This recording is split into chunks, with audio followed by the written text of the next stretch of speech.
The Last of Us finally makes its debut, the OG Power Rangers reunite, and we get our first look at Rebel Moon. I'm Jay Stewart, a culture nerd, and this is TCN Rundown.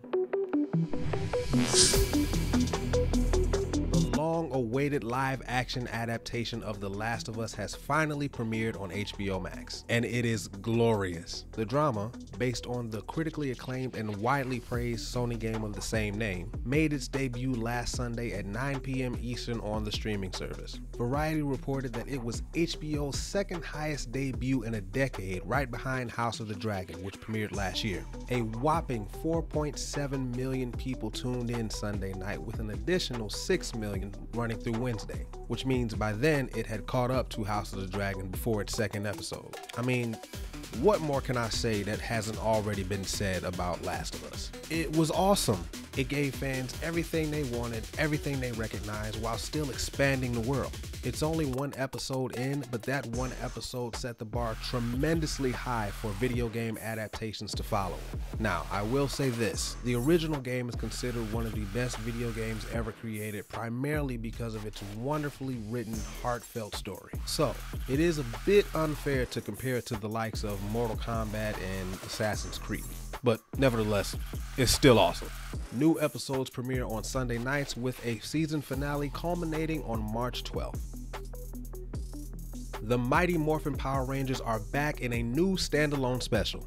The special, entitled Mighty Morphin Power Rangers Once and Always, was announced on the fandom Twitter account with a special behind-the-scenes teaser video.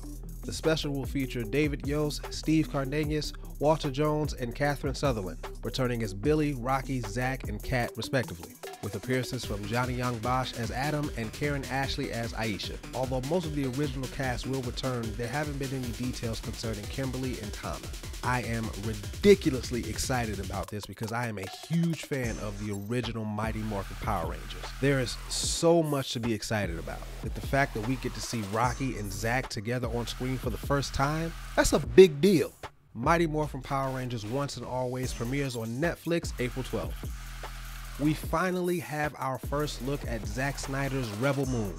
The filmmaker took to Twitter to reveal a teaser image of the sci-fi epic, which features its star Sofia Boutella as Korra, while Netflix released a very small teaser amongst its 2023 slate. Rebel Moon was originally developed by Zack Snyder to be a Star Wars project before Disney acquired the rights to Lucasfilm. After teaming up with Netflix on the Army of the Dead universe, Zack Snyder began production on Rebel Moon and its sequel, hoping to spawn another major cinematic universe. As many of you know, I am a big Zack Snyder fan, so I am going to support the hell out of this movie. I mean, come on, a Zack Snyder space epic?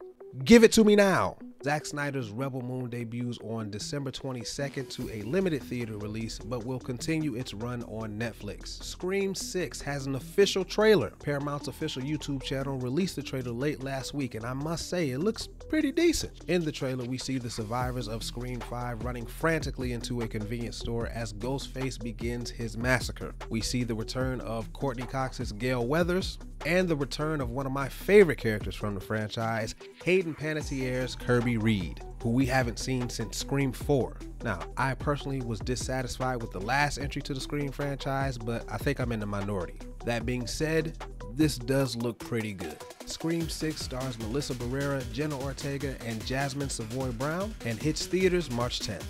Antoine Fuqua is set to direct a Michael Jackson biopic. The Lionsgate film will simply be titled Michael, per The Hollywood Reporter.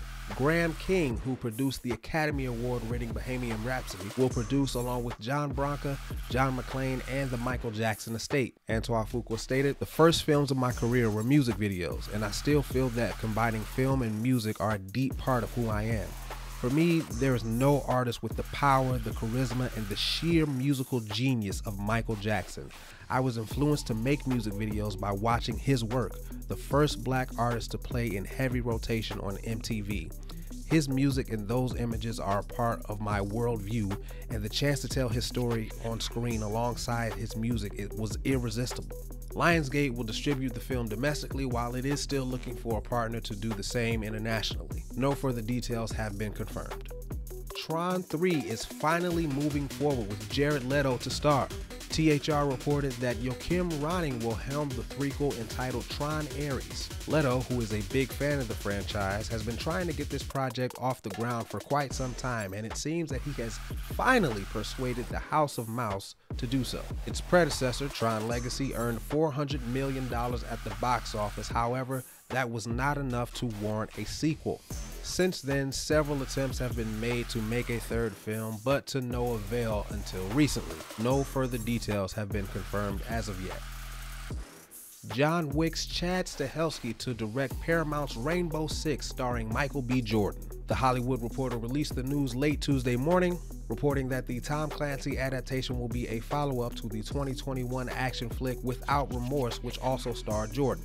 Jordan will not only star, but produce under his Outlier Society banner. No details concerning plot or release date have been revealed as of yet.